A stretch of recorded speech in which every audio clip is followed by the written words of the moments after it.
Madison Park was founded by residents who were displaced because of urban renewal, saw their homes taken by eminent domain, and worked with local architects, planners, lawyers, and community activists to present a new vision for the community and eventually become developers of that new vision.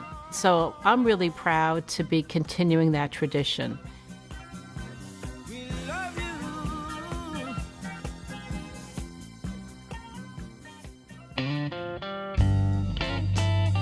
I got exposed first to Madison Park because Madison Park sponsored a lot of the community meetings to help develop strategies to stop the highway, but also to help come up with new ideas for what could be there instead. And so throughout the Southwest Corridor process, from stopping the highway to meetings around the design and the conceptualization of the corridor itself, all the way through its conclusion, Madison Park played a major role. I think they were surprised what they got as a result of engaging local residents in the planning process. Neighbors and their allies get together and really work on something collectively. They can have victories, they can win.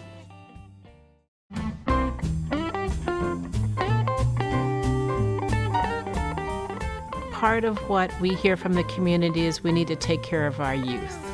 We need to give them opportunities, we need to give them optimism, and we need to give them the tools to succeed in life.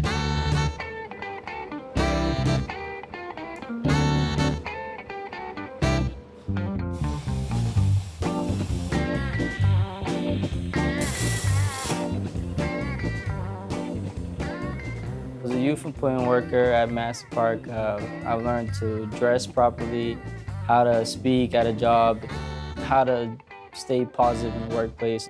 When they finally gave me an opportunity to be at a construction site, I took it.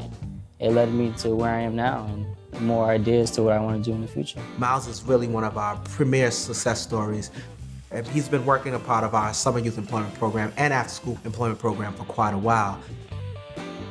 I'm learning to be a welder and a pipe fitter. It's not easy, but it's a real good skill. I love hands-on work, and it took a long way for me to get there. Whatever area you're from, it's good for a youth to have positive people around you, to have people who motivate you, who care about what you do after school, where you go, who you hang out with, and what you spend your money on.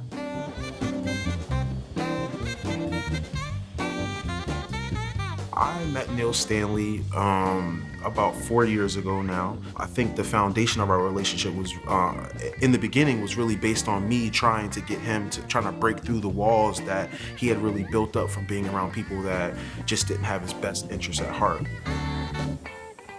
We became really close, and he told me about Madison Park Development Corporation, and he decided to take me under his wing. And from there, everything just took off. Over time and of us working with each other and us establishing a friendship, it allowed me to mentor him in a way from a brother to a younger brother. These jobs are important because I think it would be a good experience for them because it would keep them off of the streets and keep them safe. Originally, when I came on board, we were serving roughly 25 to 30 young people. We have scaled that up to about 64 young people now, but we know the need is there to serve even more young folks who want an opportunity to be a part of meaningful experiences around employment that ties into their sort of long-term goal in academia.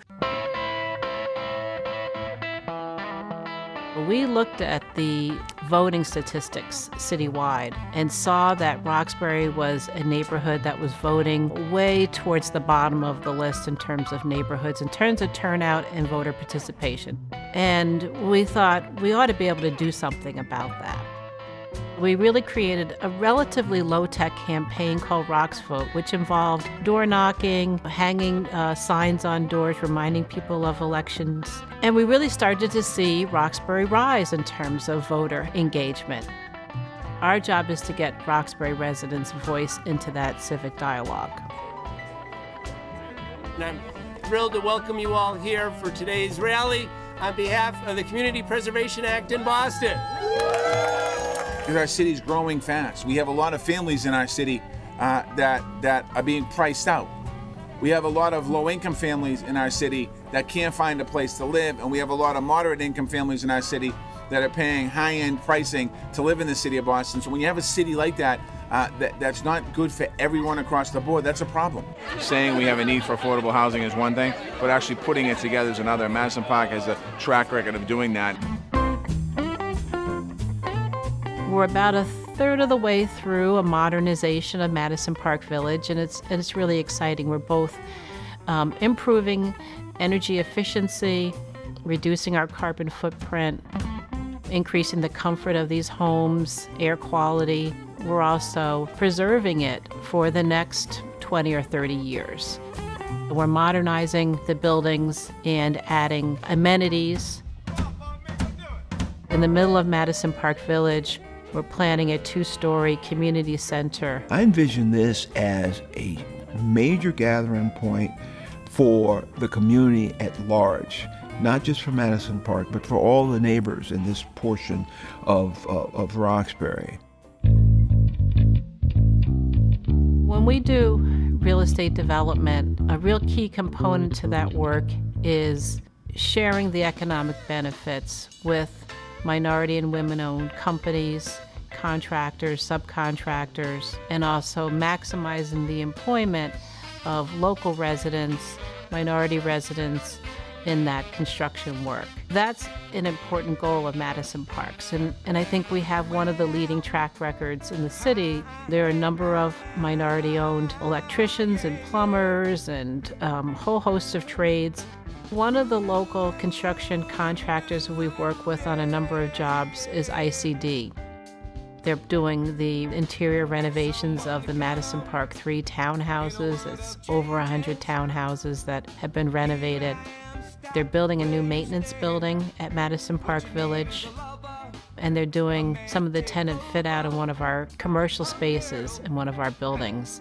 So they're an example of a company that's really taken advantage of the work that we have to offer and been a terrific partner. I think it's important for developers to use minority contractors in neighborhoods like this in Roxbury, because for a long time minority contractors have been kept out of the loop as far as being able to bid and actually go out and get jobs working on some of these larger projects. Madison Park Development has been instrumental in providing the opportunity for a lot of minority contractors.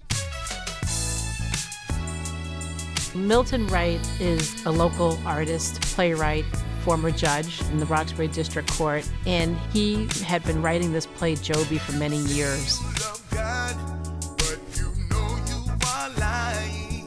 But it wasn't until he kind of connected with Hibernian Hall that he was able to actually bring it to life.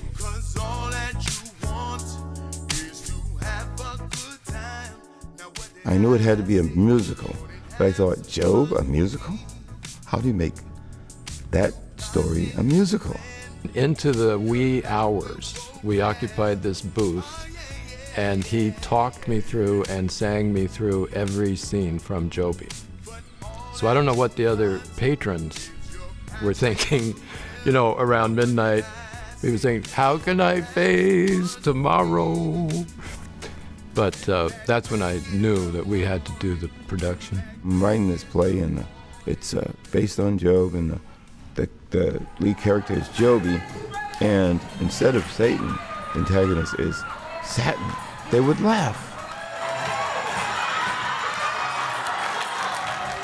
I think art brings out that spiritual, that humanitarian, that the parts of us that are the best in us. Makes us more human.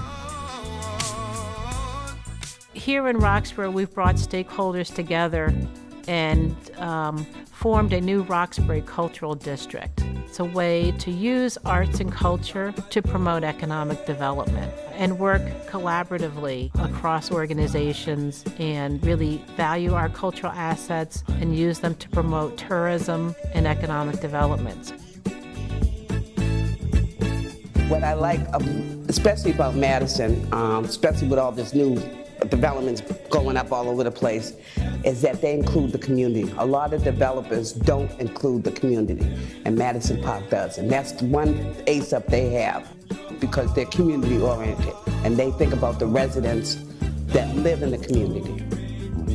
The spirit of community would have been lost had not Madison Park Development Organization saved and rescued a core of community and life and hope and aspirations that existed in Lower Roxbury. I really have found a good client. They're creative, they're attentive, they have ideas, they have experience, and it's been fun going back and forth to kind of share a vision. I just want to say happy 50th anniversary to Madison Park. I wish you another great 50 years here in the city of Boston. 50 years is a long time. I think Madison Park really has stood the test of time. I think our founders would be quite proud of this organization and what it's become. I think there's still work to be done. And so our vision has expanded beyond just providing affordable housing, but to think about the entire community and what makes a healthy community. I think there's wonderful optimism for the future, and we look forward to doing that hard work to complete the job.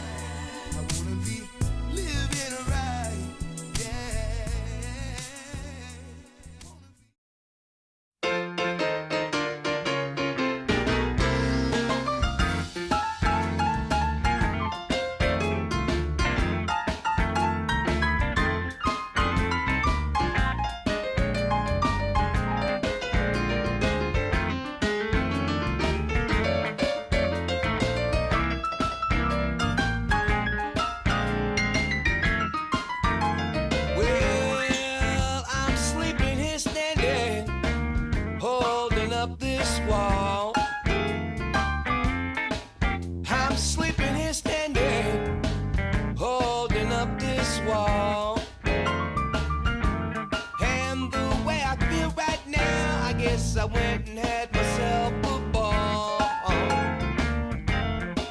My mouth is dry from dancing all night long. My feet hurt my mama from dancing all night long.